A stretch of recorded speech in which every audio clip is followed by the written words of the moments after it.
Olha, um alerta muito importante. O mês de novembro é um mês importantíssimo em que traz o assunto da segurança aquática para as crianças.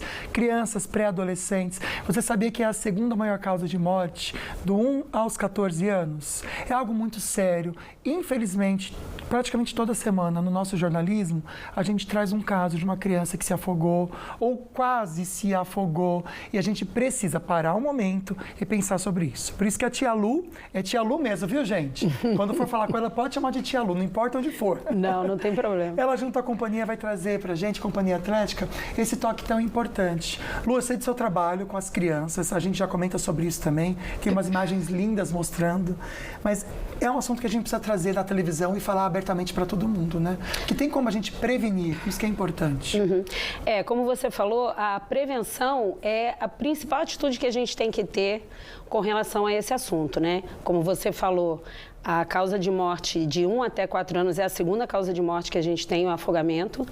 E aí, conforme as crianças vão ficando mais velhas, também vai ficando um pouquinho mais para trás, passa a ser a quarta causa de morte, mas o maior problema é que as pessoas muitas vezes não dão a devida importância, né?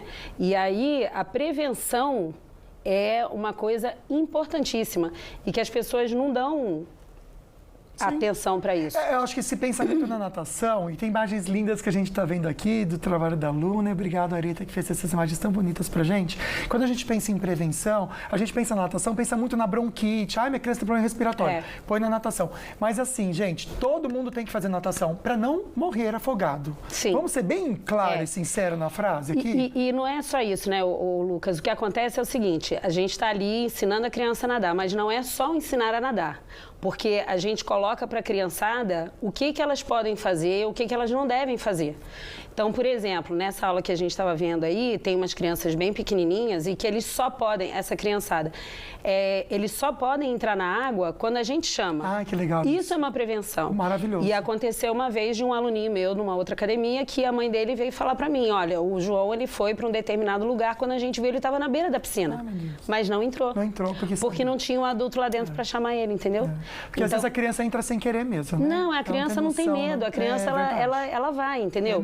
E aí não é você tolir, não é você colocar medo, é você colocar para ela que ela vai entrar, mas ela precisa aguardar, ela precisa esperar ter uma pessoa ali junto com ela para ela poder curtir aquele momento. Vamos pensar nessas atitudes para prevenção, né? Primeiro, esse ensinamento para a criança que ela não pode entrar. Sim. É uma das coisas que pode ser feita. Sim. Com as crianças menores, a gente procura trabalhar bastante a flutuação dorsal, né? Que a gente fala para eles que é a estrelinha do céu. A gente procura trabalhar bastante com isso. E existe até uma metodologia aí fora, que aqui no Brasil não é muito trabalhada, é bem difícil de fazer, que a criança, ela de qualquer maneira, ela vai entrar na água e ela vai ficar na posição dorsal, assim, de barriguinha pra cima. Ela aprende a boiar, é isso? Ela vai ficar flutuando ali. Tá. E aqui no Brasil a gente trabalha também, mas não da forma como é trabalhada lá fora, né? E quando ela for saltar na piscina, ela precisa sempre colocar o pezinho lá, ela não pode vir correndo para pular para a piscina, porque senão ela pode escorregar, ela pode se machucar. Quando as crianças já são maiores, a gente coloca para eles que eles têm que observar os sinais, né, de profundidade da piscina, se a piscina é rasa, se é uma piscina que ele não conhece. Ele pode, a gente coloca essa pergunta para eles, você pode entrar numa piscina ou num lugar que tem água que você não conheça? Não, primeiro você tem que ver qual é a profundidade daquela piscina, daquele lugar onde você está, para ver o que você vai poder fazer. E nem pular de ponta, assim, de cabeça, né, não gente? Pode, não dá. A gente tem que verbalizar isso, ensinar, Isso. Então, por exemplo, as crianças maiores também, né? Se você vê que uma pessoa está se afogando, ou se você vê que tem alguém ali que está com problema, o que você vai fazer? Eu vou entrar lá para ajudar. Não, você não pode entrar para ajudar, porque você não tem a técnica para se aproximar, você não tem a técnica para chegar perto daquela pessoa, para poder trazê-la para a borda de novo. Você vai fazer o quê? Você vai chamar alguém para te ajudar. Se você tiver uma prancha, se você tiver aqueles espaguetes compridos, você pode jogar para a pessoa, uma corda, você pode jogar para a pessoa. Principalmente as crianças, nunca vão entrar para pegar salvar, alguém, entendeu? Porque a gente sabe que o peso ali na hora do desespero pode até ser perigoso.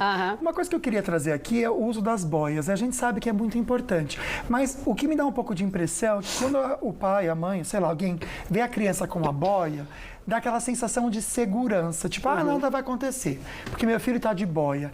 Não é bem assim, né, amor? Então, há algum tempo atrás, eu era bem radical. Não uso boia nas minhas aulas. Mas, assim, como um elemento lúdico, como um brinquedo que a gente vai colocar na criança, ok. Ótimo. Mas não vai tirar o papai e a mamãe de dentro d'água com a criança. Sim. Porque a Sobrasa, que é a Sociedade Brasileira de Salvamento Aquático, ela fala que a maior distância que uma criança pode ficar de um adulto é um braço.